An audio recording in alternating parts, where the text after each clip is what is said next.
Welcome to the On Deck podcast for all your baseball DFS needs with your superstar hosts, fantasy baseball experts, Casey, Bubba, Bogman, and the Welsh. The On Deck podcast is brought to you commercial-free by LineStar app, the #1 top-rated data and analytics tool for daily fantasy sports.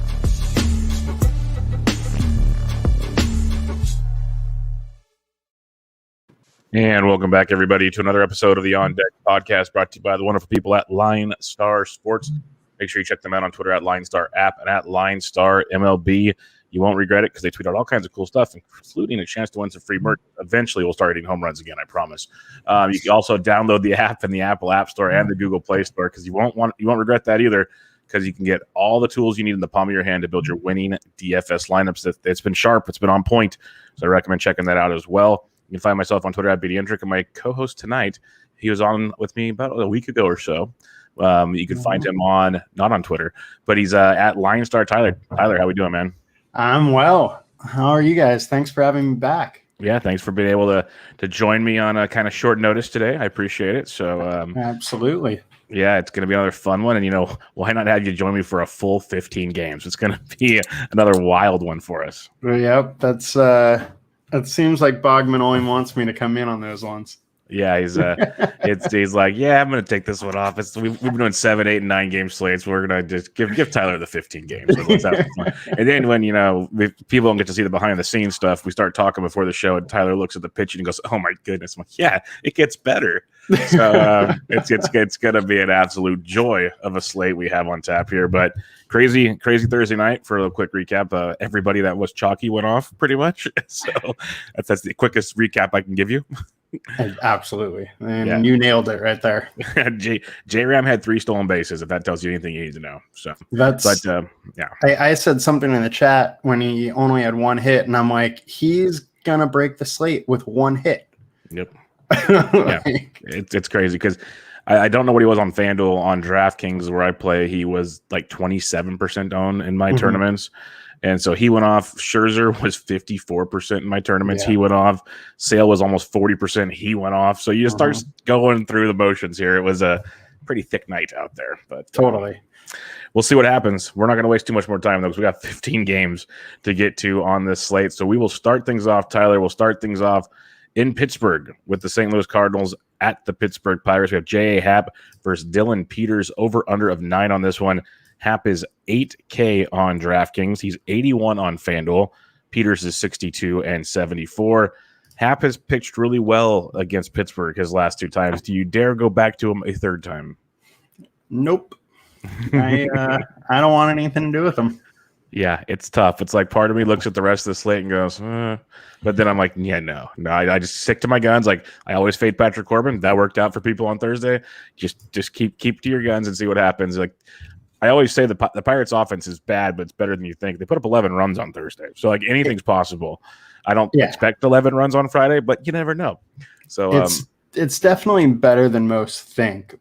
They're a little sneaky, but Happ at 8,000 is pretty much at his ceiling. Like his ceiling now is, 24 points or so. And it's like, without having any upside to that, like I just can't do it. Yeah, 100% with you. With that being said, what bats are you interested in on this slate?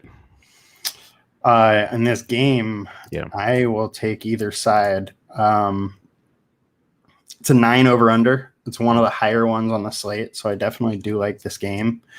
And it seems like both bats are kind of heating up, or maybe it's just because they're playing each other. Yeah, it could be as well. I think the Cardinals are very live once again. So it's funny. Goldie's been on such a tear, and then he kind of had a dud on Thursday. So I have no problem going right back to Goldie on. And because Bogman picked him yesterday, it's pretty much guaranteed. Yeah, that's the way it's going lately, people. Like I tweeted it out, Devers went deep today, so that's just how it goes. Earlier in the season, I was joking with Humphreys, just saying game after tilt. Like you just have to play whoever you went with. If you just play Bogman, myself, and either Humphrey or Rollins picks the day after, you'll probably get at least 2 home runs, if not 3 every time. Probably. So it's pretty much locked in right about now.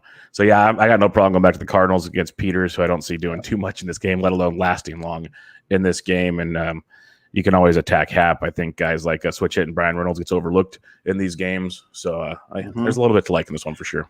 Chavez, if he plays again, he's cheap and hitting pretty well. Yep. He's leading off usually against lefties too. So that is a big plus. Super cheap with you on that one. All right, let's go to Philadelphia. Arizona Diamondbacks, Philadelphia Phillies. Tyler Widener versus Aaron Nola, over under 8.5 on this one. Nola's 10-2 on DK, 10,000 on FanDuel. You got Widener at 73 and 66. Widener's been better of late. Still not confident in using him in this game. But Nola, I think we got to go there, Tyler. I think we have to tonight. I mean, agreed. It's one, you're going against Arizona. He has a 30% K rate. You know, his FIP is in the low threes. There's nothing not to like. Yeah, I'm with you. And in Arizona in the month of August, they're striking out over 28% of the time versus righties. Like, I know their bats have kind of heated up over the last week or so, but I'll take my chances because even if they get a few runs against him, he's going to strike out probably 8+ in this game, barring something crazy happening, and that's going to get you tons of points. Agreed. What bats do you like? Are you going with any Philly bats versus Widener? Yeah, I can go some Philly bats. They've cooled down a little bit recently. And then did I see Hoskins on the IL again, huh? Out for the season, they announced after that. Like a couple hours after he went on the IL, out for the season to have surgery. Ouch. Yes. Ouch. Yeah, McCutcheon's been kind of playing day-to-day. He's kind of banged up. So it's a weird lineup right now. Yeah, it is. I mean, DD against a righty, maybe. You can always go Harper. Mm-hmm. McCutcheon's been in and out of the lineup so much. I don't know if he's going to go. A guy like Brad Miller could be interesting. With Hoskins out, Miller could play a ton. So he could be kind of one of those. He's a guy that can do absolutely nothing or hit 3 home runs. That's very true. So he's interesting. Philly's one, looking at this lineup a little more that maybe a small stack, but I'm not putting much into Philly. It's hard to go all in because it's a super inconsistent lineup. Even day-to-day, what it looks like, let alone produces, is inconsistent. So it's really tough to decide how you want to attack that on a 15-game slate with some awesome spots. Not sure I'm going to force it either. Yeah, I'm not forcing it. But we can force it here if you feel like it. Tampa Bay at Baltimore, over under 10.5 between Shane McClanahan and Matt Harvey. McClanahan is 10-7 on DK, the highest price pitcher there. And he's 10-5 on FanDuel, the second highest price pitcher there. Harvey's 54 and 62. Honestly, you look at the pricing on this slate, I think McClanahan's going to have like very, very low ownership because of who's priced next to on this slate. Mm-hmm. That kind of gets my attention in a tournament. It's absolutely interesting. I mean, not only that, he's going against Baltimore, who strikes out a lot. McClanahan can strike people out himself. So, I mean, you can definitely go there's a little leverage on the field. The only thing with that is when you're going this, similar priced, high priced guys, it's like you're really banking on this guy beating them by 5+ points. Yep. And if you don't beat them by that much, it's not worth it. You might as well have just taken the chalk with everybody. Yep, that's the hard part. So it's like, I guess the way I'd say it, if you're in those big tournaments, like multi-entering tournaments, much more applicable there. In your smaller tournaments, probably just eat the chalk and get different with the bats, is the way I would say. Yeah, I'd agree. Go that route. And we'll kind of, I'll ask you some comparison questions once we talk about all these guys. But the big three up top, it's a very interesting debate, I think. With that being said, Tampa Bay versus Matt Harvey. I know Harvey's kind of been better of late, but it's still Matt Harvey. It's still Camden Yards, and Brandon Lau's going to take him deep tonight, isn't he? I want all of Tampa. Yeah, it's going to be hard. It's going to be the Boston Red Sox of Thursday night turned Friday. It absolutely will be. The one thing, like, I mean, Tampa's favored minus 235. Like, they're massive favorites on a 10.5 over under. You'd have to imagine their team total is probably like 7. Yeah. Let's. I don't know if those are out yet. The source I use doesn't have them out yet, but if you're just thinking out loud because they're such a big favorite, over under 10.5, they got to be close to 7. Give or take. I'm trying. They're at 5.8. Oh wow! Yeah. Wow. So they're giving Baltimore a chance here. Yeah, which is interesting with McClanahan being so expensive. Mm-hmm. And the overall like minus 238, you would expect it to be a little farther gap there. So quite interesting. Which bats from Tampa Bay are you looking at besides Brandon Lau? Franco's been so hot. His ownership has not got that high either, so I definitely will be going there. Kiermaier's cheap at the end of the lineup. He's interesting against a righty. Yep, I'm with you. Brett Phillips as well. I like the idea of like a Kiermaier, Phillips, Lau, Franco, like just wraparound stack. That kind of intrigues me. I know a lot of people use Wendell. I don't mind him. If you're paying attention on DraftKings, Nelson Cruz is first base eligible, not outfield tonight. So have fun there. That's a nice little tweak in the action. He'll be popular. Like Cruz, Meadows, those guys will be popular. So I think if you just kind of avoid those two and take some of the other chalk, it's kind of your way to go on this one because it's going to be a very popular stack as a whole. And if you're on DraftKings and you need a catcher, Mejia is a cheap one that's intriguing as well. I will throw that one out there. Agreed. All right. Do you have any interest in Baltimore against McClanahan? Or I'm not, and I usually love Baltimore, as people know. But I'm not doing it. I don't have interest there. You know, if McClanahan was going to be really expensive, then really high owned, then maybe. Yeah. But without ownership going there, not getting the leverage, there's no reason to really take that chance. Yep, 100% with you on that one. All right, let's head to New York. We have the Nationals at the Mets in this one. Rich Hill, Paulo Espino. Oh boy, Rich Hill is 68 on DK, 72 on FanDuel. Espino is 64 and 6K. This looks like it's really bad because the Mets bats are so cold, and Espino's a massive pitch to contact guy, so it's hard to stack the Mets. But I want a lot of Nationals in this one. Just stacking against Dick Mountain, huh? Yep. Big Dick Mountain. It's going to be a fun one, I'm telling you. And you get some value because guys like Lane Thomas will be leading off, and he's like 2,200 on both sides. Yeah. So that's always a great starting point. Victor Robles is actually semi-productive. Escobar's there, but mainly guys like Soto. I don't care if he's facing a lefty. Doesn't bother me at all. Yeah. And then Bell or Zimmerman at first is quite intriguing as well. Agreed. Hernandez has been cheap too and has been hitting pretty well. It is lefty on lefty, but I mean, we're talking Rich Hill here, so I'm not that scared about it. We're talking like 4 innings maybe. So maybe hopefully Dave Martinez sees that and goes, yeah, we'll let the kid face him once. No big deal. And similar to the Tampa Bay thing, if you're stacking Washington, Riley Adams is an outstanding punt catcher at 2,200 on DK. Like that kid can rake and no one ever rosters him. He's basically free. So enjoy that one while you can. Let's head to Cleveland, where the onslaught took place on Thursday, and it might be reversed onslaught on Friday. We have Boston at Cleveland. Eduardo Rodriguez versus Logan Allen. Erod is 94 on DK, 88 on FanDuel. Allen is $4,700, and he's not even priced on FanDuel yet. I can't do it, even though he's that cheap. It's like usually that kind of intrigues me. I still can't do it. Boston is another smash spot tonight. What does a FIP of 12.29 tell you? That we should stack Boston a lot.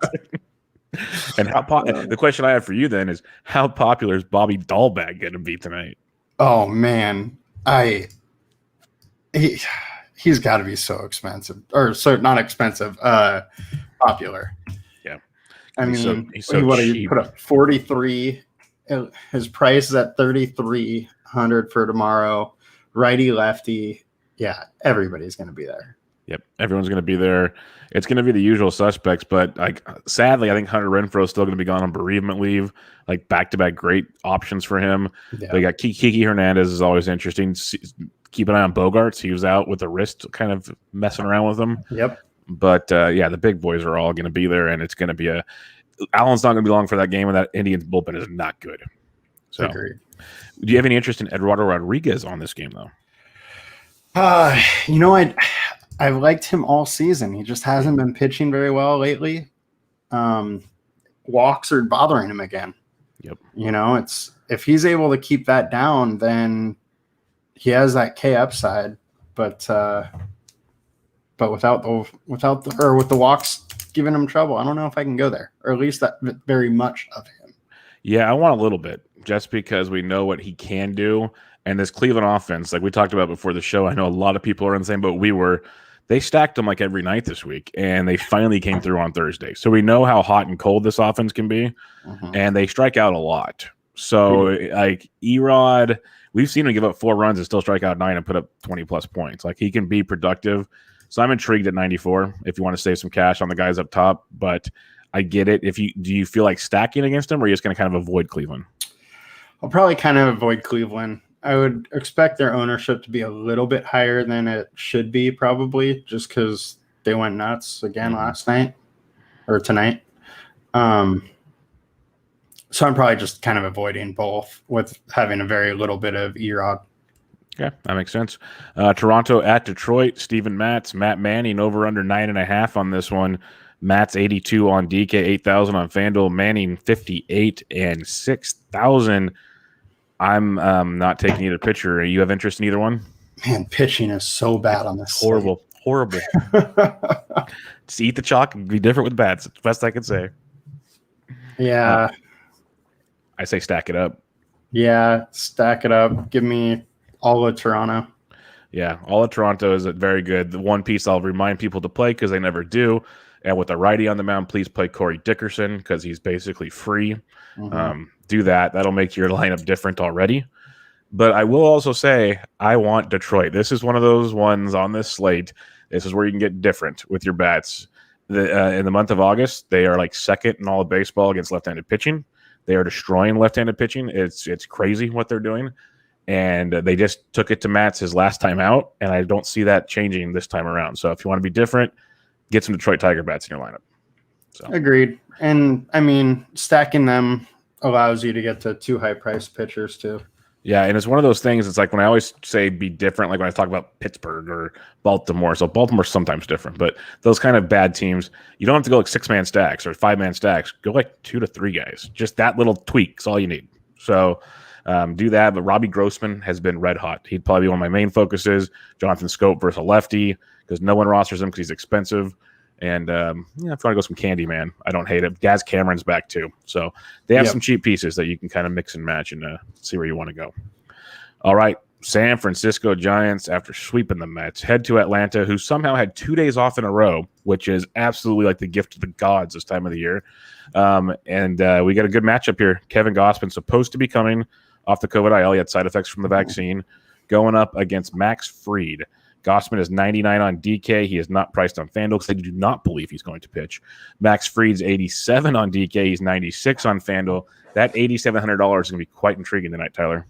I was going to say you're going to not like me because I like Fried. Oh, I'm with you. And I think I'm hoping – see, this is where it's going to be interesting because I'm wondering if people have figured out the Giants' offense is actually decent and they don't go to Fried, or they realize how good Fried actually is and they all go to Fried. That's where I'm curious to see what happens. I think people are figuring out that they're a good offense. Yeah. So if you can get Fried to low ownership, I think he's a phenomenal play on Friday. Absolutely. I really do. Yeah. And with this Giants offense, just watching them a lot lately, they did most of their damage against the bullpens, and all of last week they didn't really hit much at all. They're kind of in a funk right now, so I would have no problem going that direction. Any interest in bats? This just seems like a game I just want to like. Atlanta's priced up a ton tonight. Yeah. Are you on a Gausman? I don't know what to do with him yet. Like, I want to. I think he'll go virtually unowned because everyone does like Atlanta because I get it. With the side effects from the vaccine, I know they wouldn't throw him until he's healthy, but at the same time, I remember when the Astros did that with Lance McCullers and he had the shakes the whole time. So I'm kind of nervous on using Gausman. Yeah, the side effects don't bother me too much because, I mean, he's been labeled out all week. Yeah. So it's like 5 days for the side effects. He should be fine, you would think. Which is a while. It's just that he's been shaky lately for me. Yeah, he has. It was my concern going into the year with him. Everyone loved him, and I said, yeah, he's great, but when you rely on your splitter as much as he does, that's a pitch that can be very hard to keep consistent at times. And when he relies on his fastball, it is a batting practice fastball. So that is terrifying. Yeah. So I don't think I want to use Gausman. At the same time, I don't think I want to stack Atlanta either. Yep, that makes sense. So it'll be interesting. Again, 15 games. I don't think I need to go forcing it everywhere on this one. Nope. Houston at Texas. We can definitely go from here and do some damage, though. There's no total yet because we have a debut coming for the Texas Rangers. Glen Otto making his debut, going up against Jake Odorizzi. Now, if you want to talk chalk tonight, Tyler, Jake Odorizzi, $6,700 on DraftKings. He's 77 on FanDuel. Otto's 53 on DraftKings, no price on FanDuel. I always fade Jake Odorizzi. I can't wait to see him be like 30+% owned against Texas at $6,700. There's zero chance I'm taking him. Yeah, I'm going to actually, this is going to make me play some Texas bats is what it's going to do. If he is super high owned, I am there with you. Yeah, in my head right now as we record, I figure it's at least 20+, if not like 30's tough on 15 games. But I think it's going to be in the 20s because we've seen in recent weeks, it doesn't matter who's pitching. Like Eric Fede was chalked the other night against Miami. And then so like Miami and Texas, people are just using the pitchers. And when they're cheap like this, they're using them all the time. So. Yeah, I mean, and he's had a couple decent games lately. Like people see it and want to go there. I won't touch it. I mean, his FIP to ERA makes it look like he's been getting lucky too. Oh yeah, no, a lot of the peripherals do. Then you watch him actually pitch, and you're like, yeah, you're not that good. You're really not. A professional baseball team will get to you more often than not, is the way I see it. And the Texas Rangers, as much as we make fun of them, they still are a professional baseball team. So the three guys I would circle right now, barring something strange, is Andy Ibanez, who's hitting very well right now. DJ Peters, who's dirt cheap and went deep on Thursday. And Nathaniel Lowe. Not sure why he changed his name to Nathaniel, but maybe he got knighted. I don't know. But that would be my 3-pack. And you can do whatever you want with any lineup after that. So yeah. Any other Rangers interest you? Because I know it's tough to stomach reading that lineup. I mean, always go back to Adolis Garcia. Yeah. You know, he's starting to hit well again. And it is righty on righty, but I don't care. He's cheap enough and hitting the heart of that order. Yep, don't hate that one either. Flip side, Glen Otto. I looked into him a little bit before the show. It was weird. He's pitched well in his last few starts at AAA. Overall in the season, tons of strikeouts. It's the Houston Astros, and it's his debut. I think I want Houston bats. Yes. My thing with him is I looked into him a little bit too, and he doesn't give up many home runs. That is very true. I did notice that as well. And he has decent control, it looks like. So you tell me we're playing him on DraftKings? No. I don't know if I'd go that. That's where we were going with that. I was like, oh, are we getting dicey here? 5,300. Woo. I mean, if I had to play a cheap guy, I would rather go here than Arduizy. I don't hate that because the thing with Otto, you can play him, you can play one of the top guys, and you can probably get whatever expensive stack you want. Yeah. The one thing that does worry me is that it looks like most of his starts recently are like mid-70s pitches. Yeah. So he probably doesn't have a super long leash, and he's been efficient in the minors. Yeah, but the Houston Astros does such a good job at seeing pitches. As I was saying, they work the count so good. Yeah. So it's tough. Like I always like watching the Astros lose. That's always fun. But I don't know if I can stomach it at $5,300. Yeah. So I think Kyle Tucker is way too cheap. I'm gonna say that much. He's way too cheap on this slate. And Jordan Alvarez is seeing everything right now. So he's a pay-up spot I'd never mind using. For me, the Astros are a spot where if ownership's going there tomorrow, I won't be. Yeah, I don't blame you there. 100%. If nobody is there, then yes, I will have some. You know, they're in a good enough spot where they could put up some runs on the board. Yep, I'm with you on that one. So I'll have to keep an eye on that. That's why I love looking at ownership because you can get real different and real quick in baseball because it's such a variant sport. Chicago Cubs, Chicago White Sox, Battle of Chicago, Keegan Thompson, Dallas Keuchel, over under of 9. Right now, if you're in Vegas, take the over on that one. I'm not using either pitcher. I'm not going to go over the prices. Are you interested in either? Like, do you want to go Keuchel versus the Cubs? No. Yeah. I get it. It's the Cubs, but they hit over the last. They were hitting a little bit this past week. The thing is that it's a 15-game slate. Yep. And Keuchel probably maxes out around 16 to 18. Yeah. And I just don't know if that's going to be enough to get you there. Yeah, after what we saw on Thursday night, it's not going to be enough to get you there. And with all these bad pitchers, it's probably not going to be enough to get you there. Yep. That's the scary part. I think the White Sox are one of my favorite stacks tonight. Like Keegan Thompson, he is the definition of pitch to contact, which means he'll be short to the game, and you get a lot of bullpen. Mm-hmm. So I love the White Sox tonight. Yeah, White Sox are in a great spot. Any particular bats you are looking with the White Sox, or do you just kind of going with the flow? I mean,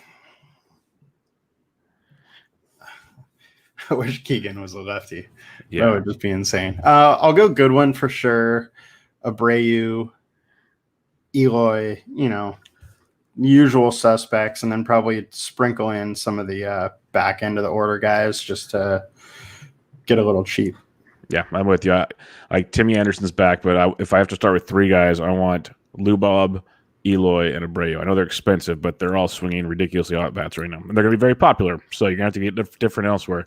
But yeah. I find it hard to pass up on those three the way they're swinging it right now.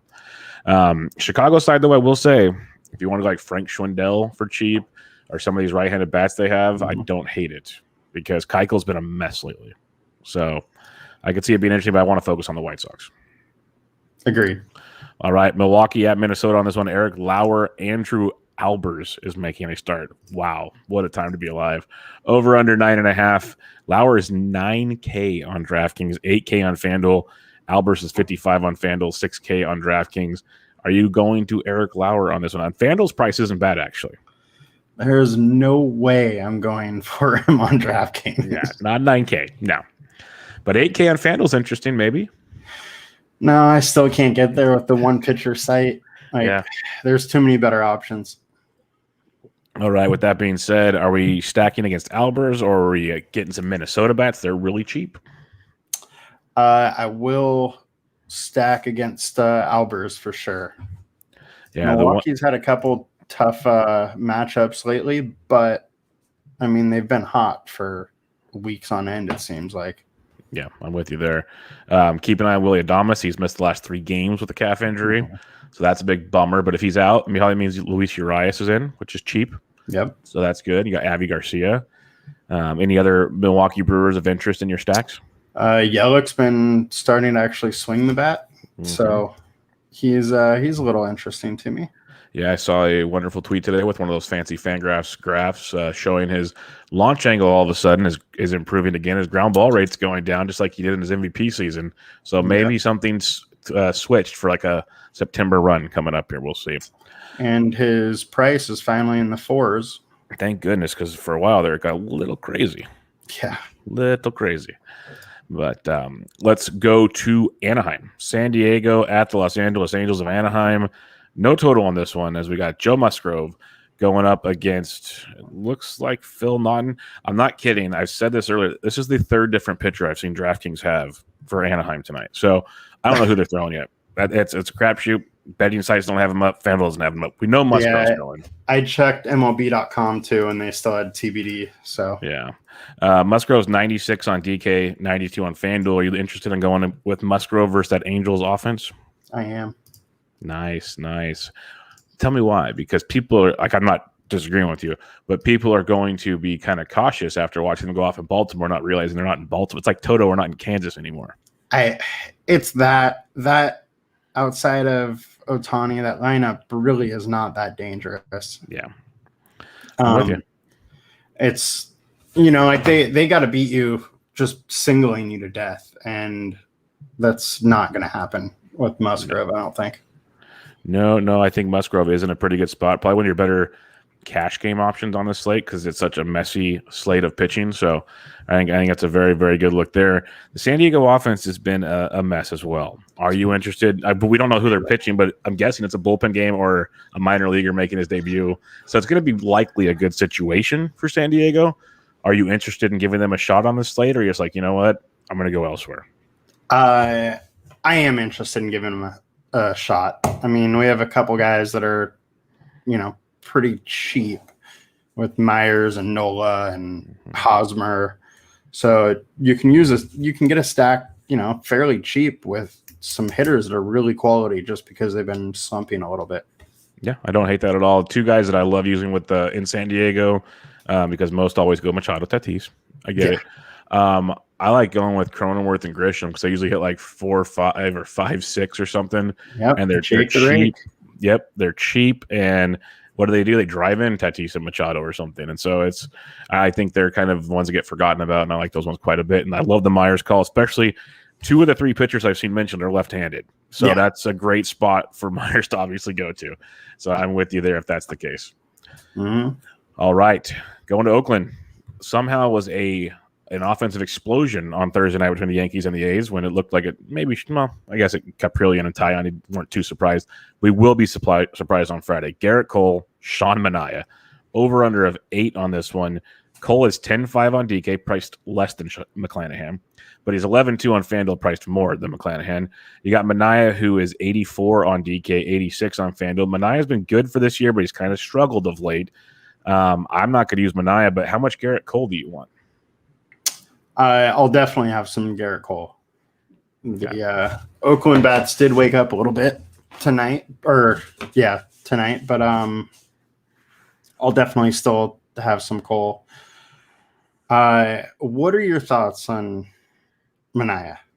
I never Manaea, and sometimes that's a detriment of mine, but to me, he's a guy that has to locate. I've watched him pitch enough times that if he's not locating, he's not fooling a lot of people. And with this Yankees lineup, it's not like, you're facing the Mariners where it's 3 guys you have to worry about and you can kind of screw up for 6 other guys. You can't do that against the Yankees. Yeah. So I love a Yankee stack, especially on DraftKings where like Luke Voigt's cheap. Somehow Giancarlo Stanton's only $4,100 on DraftKings. I have no idea. I think they screwed up. It was supposed to be 51 and they left it at 41.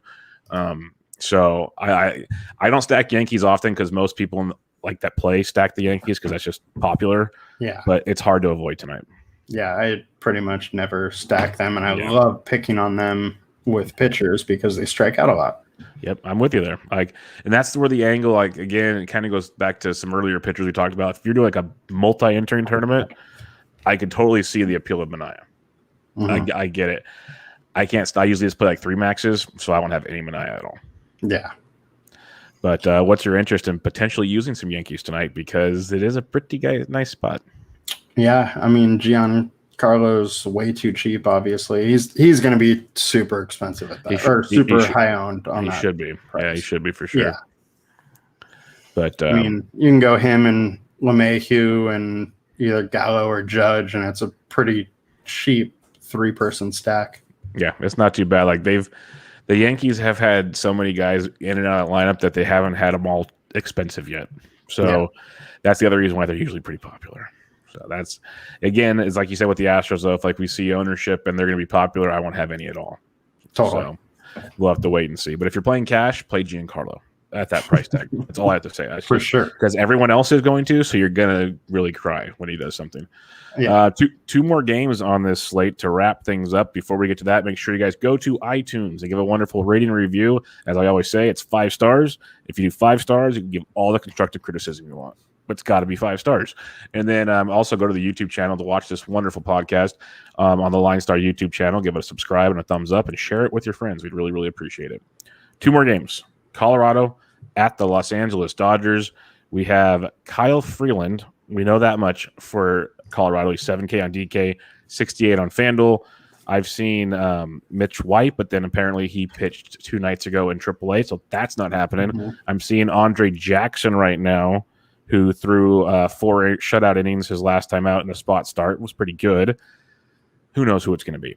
But are you interested in pitchers in this game, or is it bats or nothing at all? I mean, I'm not going Colorado on the road.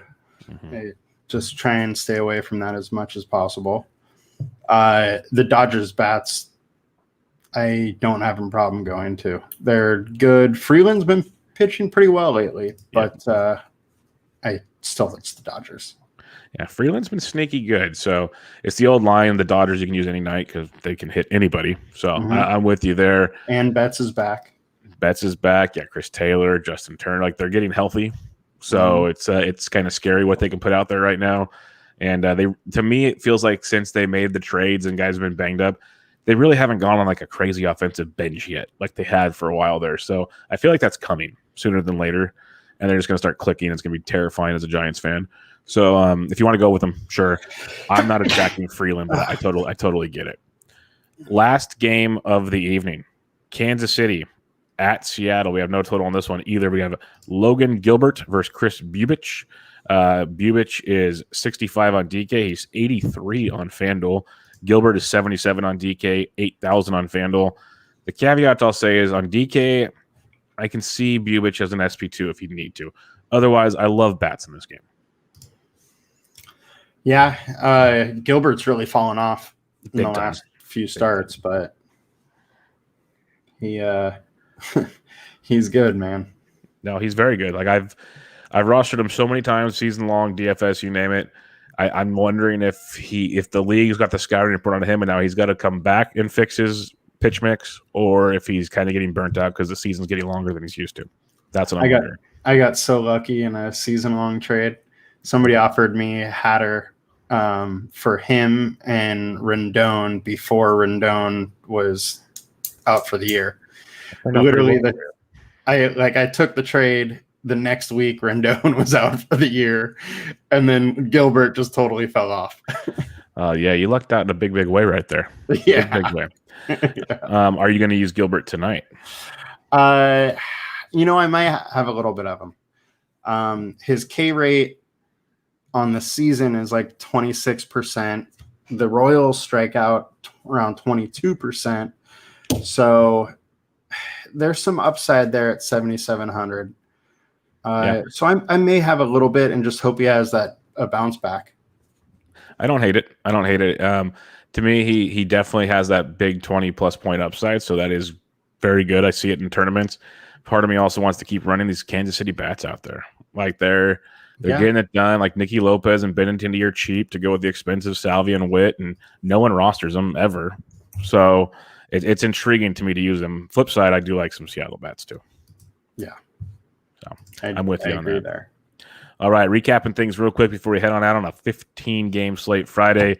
Who are your top pitchers on this slate? Top pitchers, huh? Let's do this. Let's have some fun. So we'll use DraftKings for reference, but FanDuel players can understand what we're saying here. There's 3 guys over 10K on DraftKings: McClanahan, Cole, and Nola. Who's your one pick if you had to make one? Nola. I'm with you there, 100% with you on that one. In the 9K range, it's Lauer, Miley. We didn't even talk about Wade Miley. How did I miss that? I think he's interesting, actually, on this slate. He's pricey, but I think he's very interesting. So the same thing as taking all Washington pitchers the last 3 days. Exactly, and they strike out a ton versus lefties. I'm bad on me for forgetting that. Gossman, Musgrove, Erod, Miley, Lauer, 9K range on DK. Who would you take out of that?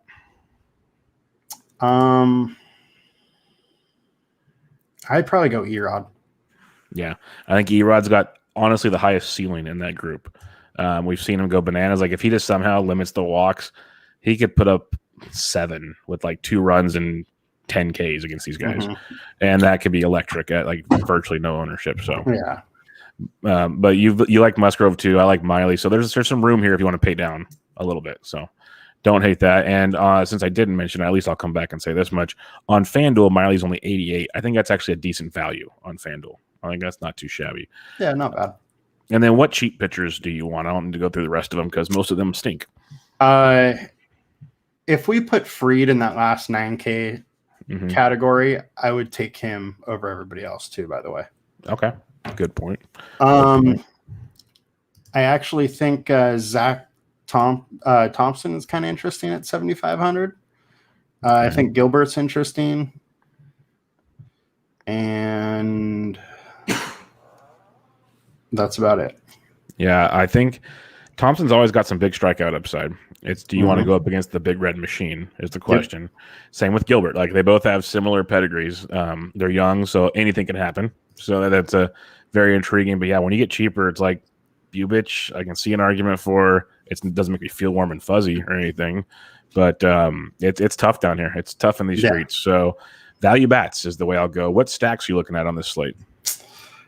Stack wise, obviously Tampa Bay.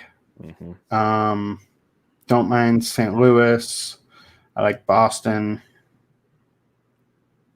Those are probably my three favorite. Oh, and then we'll throw Milwaukee in there too.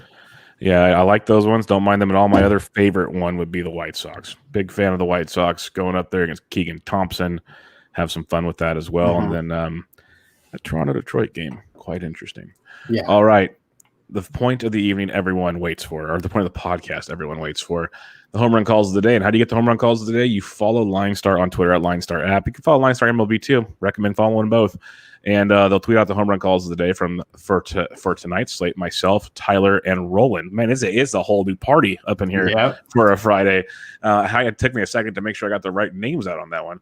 But myself, Tyler, and Roland will all give our home run calls of the day. If you retweet that tweet, 3 lucky retweeters we pair with each one of us. And if our guy goes deep, you'll win some free swag. So, Tyler, on Friday, August 27th, who is your home run call of the day? I know who you're going with. I only said it like 7 times on the show. So I won't go there. You can take it. Joe and I last year, we used to go with the same guy sometimes. If you really like it, go for it. I'll go Bryce Harper. I like that. That's not a bad one. I'm going Brandon Lau for those that didn't pay attention to the first 20 minutes of the show. I love Brandon Lau versus righties. I love him versus bad righties. And in Camden Yards, it's a really bad righty and a great ballpark. So give me Brandon Lau. You have Bryce Harper. We'll see who Roland rolls with. Hopefully we get at least one. But I'm telling you, by the end of the year, we're getting a 3-pack somewhere along the way. So it's going to be a blast. But any parting words for the listeners, Tyler, as we get ramped up? About a month and about 5 weeks of baseball left and a bunch of football to go. Just that I'm excited for football. You know, I love baseball, but it's time. And then right after that, we have some NBA starting. We have a real busy month of DFS coming up. Yeah, no, it's that time when you get playoff baseball, you have NBA, NHL, football, college football, MMA. It just starts compiling, and those weekends, man, don't be married. That's all I have to say, because it's no fun for anybody involved. But everybody, thanks Tyler for joining me once again on this one. It's always fun chatting with you. Everybody can find me on Twitter at BDentric. Make sure to follow LineStar, subscribe, rate, review, download the app in the Google Play Store and the Apple App Store. We'll be back with you guys on Monday. So good luck on this Friday, guys. We will catch you guys later. Thank you for listening to the LineStar App On Deck podcast. Download LineStar app from the App Store or go to linestarapp.com for all your DFS baseball needs. If you love the On Deck podcast, support Casey, Bubba, Bogman, and the Welsh by rating and subscribing. Good luck!